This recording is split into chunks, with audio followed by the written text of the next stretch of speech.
College funding is getting trickier and trickier out there. So right now, there's actually a bill that has been presented. It's only been introduced right this second, but it's called the College Savings Recovery Act.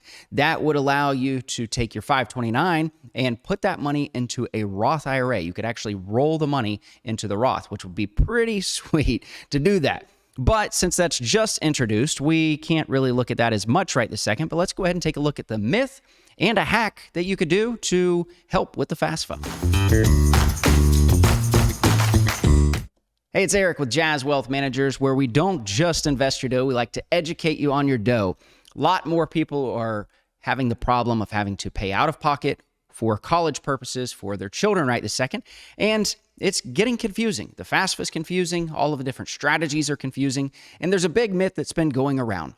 And I can't take all the credit for it. CNBC article that came out talks about this a bit, and it's a great piece of information that talks about the fact that when your expected family contribution, the EFC, once you complete the FAFSA, that's what they're going to look at to say, well, hey, how much are you having to contribute to your child's college? And the rest will become federal student aid.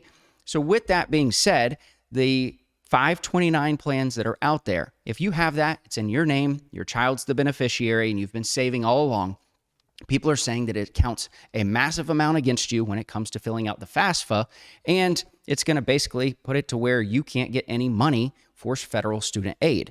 Well, the FAFSA does account for your income. It also accounts for your invested assets. But come to find out, right here, it breaks it down just a bit. It's only assessed at 5.64%. And so to give you the example there, if you have $10,000 in a 529 for your child, then your expected family contribution is only going to be based on that $10,564.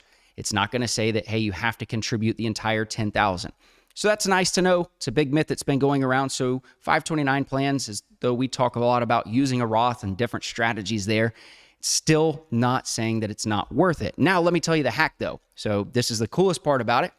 And that is, used to, if you had a 529 in the grandparent's name, it could potentially still be reported on the FAFSA.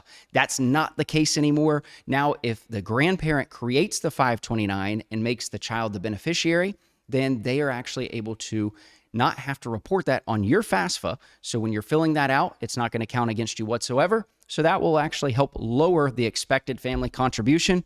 Pretty cool tip there. And so, hopefully you can help save some money when you send your kids to college. Thanks for watching. If you want to watch more FinTips videos, click here. Be sure to like and subscribe also.